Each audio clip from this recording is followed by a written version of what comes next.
So how did these bits end up here? Well, we just added them.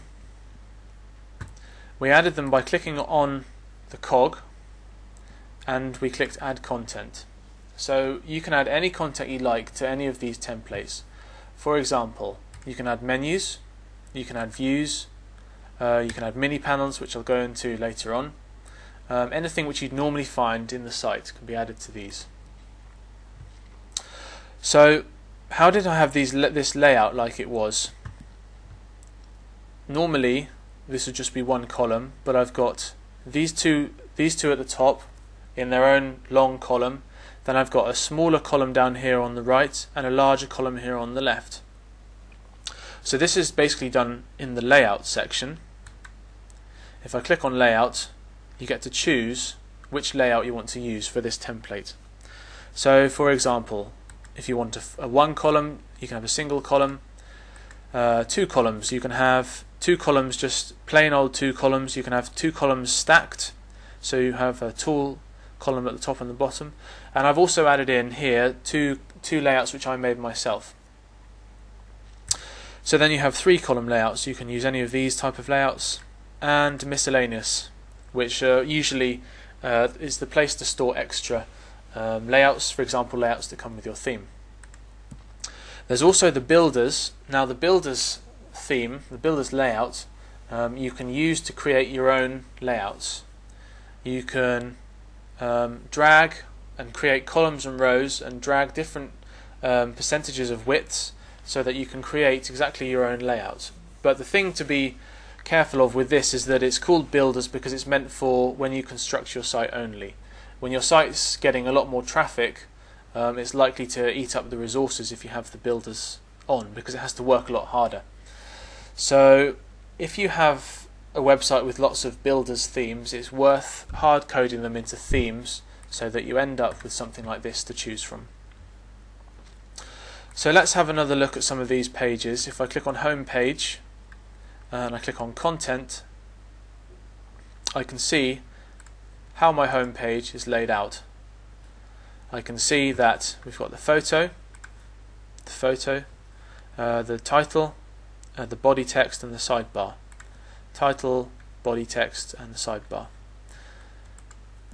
If we have a look, this thing here, the photo is just put in with a custom piece of HTML, very simple.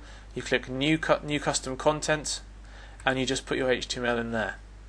So if I edit it, I can see that it's just a piece of HTML putting that photo in, specifying the width and specifying the height. It can also specify alt text and title text, which is very useful to add in to all of your images on your site, so that search engines can better crawl your site. So that's the basic of panels. You can also, if you click on the settings for each pieces of these content, you can add CSS, which I'll be going into later, and you can also add visibility rules, which means you can show and hide little bits of content depending on a whole variety of things such as user role, URL path, PHP code, etc., etc. So in a nutshell, this is what panels is and what panels does. If we go back to the panels dashboard, we can see that we also have the node add edit, the taxonomy term and the user profile. They do similar things. They look the same as the node template, but they have very slightly different options. Let's have a look at the node add edit form. This is actually disabled at the moment, so this is how you'd first find it at the beginning. You would click enable and then enable, and then you can click add variant. So for example, I want to theme how I'm going to have my about pages. So I'll call it about page node edit. I'll choose selection rules and then I'll click create variant. To add some selection rules, I'll then click node type, I'll choose about us and click continue. Now the purpose of doing this is just to show you, I can choose a layout, is to show you what extras you can add to this node add edit.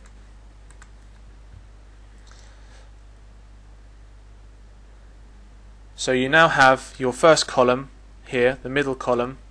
You can choose your title and you can add content to it.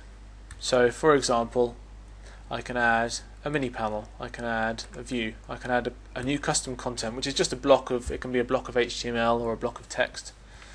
But the extra thing in here, because it's a node add edit form, is that you can add form elements such as the general form, the form submit buttons, the URL, the menu settings, all the things which you see on the node add and edit form you can add to this block. So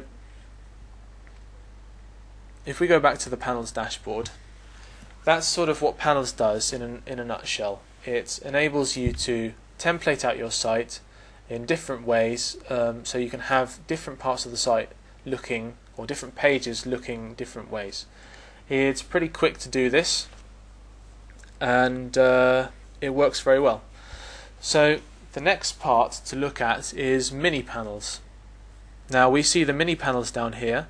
The mini panels are little blocks of content which can be made in much the same way as panel pages. They have very many similar options, but you can place them around your site just like you would place blocks.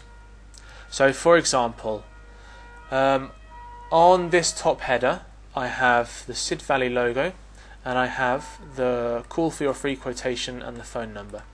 This is contained in a mini panel, and the mini panel is called header. So let's have a look at header. Let's edit that. We have, first of all, we get to view the settings. We can also select the context. Let's have a look at the layout. This is a 2-column layout, so that's selected. And finally, let's have a look at the content. The content here is, on the left hand side we have the logo as such. Now this is, if we go to edit, this is placed just with a piece of HTML. We've got it was wrapped in A tags to make it a link, so this links straight to the home page. We have the image source, and we also have the alt text and the title text. We can also specify the width. So this is good. Next we have this, which is just 2 custom bits of content. We have the call for your free quotation and the number, and then I've added a bit of CSS to all of these elements to make them look the right size, the right color, and to be lined up with everything. So that's basically a mini panel. If we have a look at more mini panels, I can see that I've used mini panels for these bottom parts as well. We have a mini panel for these badges. This is a 4-column mini panel with the logos in the first and the third, and then the text and the body in the second and the fourth. A similar thing for this mini panel, but it has the badges slightly bigger, so we made the layout slightly differently. And how we made the layout was, this was made with the builders to begin with. So for example, let's go to mini panels and let's add a mini panel. Let's just call it test mini, and let's click continue. Next we can choose the context, where there's no context involved with this, so we can go continue. And next we can choose the layout. So let's choose builders so we can show what to do.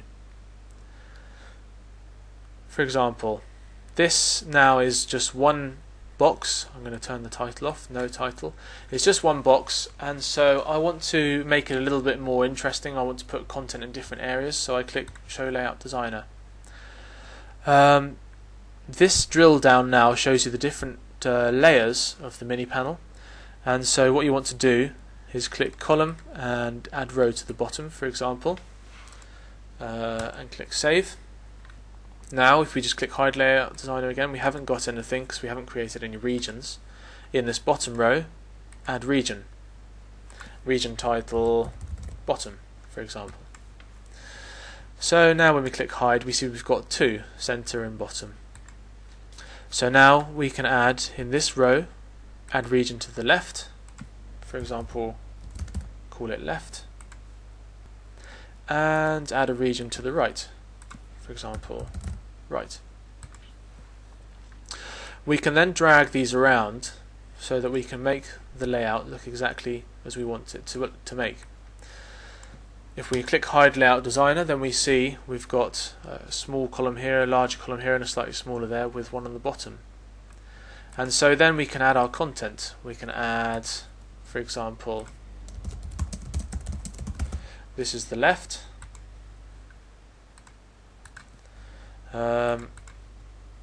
We can add center. Let's have the British spelling. And then we can have the right side.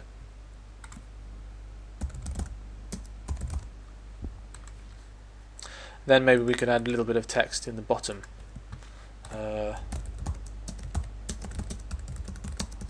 This is the footer text. So now if we click preview, we can see how it's done it. We can see that this is the left, that was this piece of content, center, this is this, the right, this is this, and this is the footer. So imagine now that each of these regions you can put anything in. You can put a view, for example, maybe you wanted to put your 5 latest blog posts, or you can put pictures, or you can put lumps of text, and you can also design them so that you can see how much space you want on the fly. You can click Show Layout Designer and you can slide this across to there, for example, and then you can click Finish, or you usually click Update. When you click Update, let's just go to editing this again, then you can see when you click Preview that this is in the center now. So you can click Show Layout Designer, you can move that back to there, you can click Update, and then Preview again, and this center has moved to there. So it's a very, very powerful and flexible way to put content into an area on your site. But now what do we do with this mini panel? Well, we can put that into anywhere, any area of the site, just like we would put a block in. So for example, we click Save, go back to Panels area, and for example I decided maybe that I want to put it on my home page. I could go to Content, and then I can add, in whichever region I want to, the mini panel, and I'll see that one I've just created is there. I'll get the option to override the title, so I usually click that so there's no title, and then we can see it's turned up there. Now I'm going to remove that because I don't want that to be on this site, but you can see how that very quickly you can build up quite a complex array of stuff on your site with different layouts and different ideas behind it.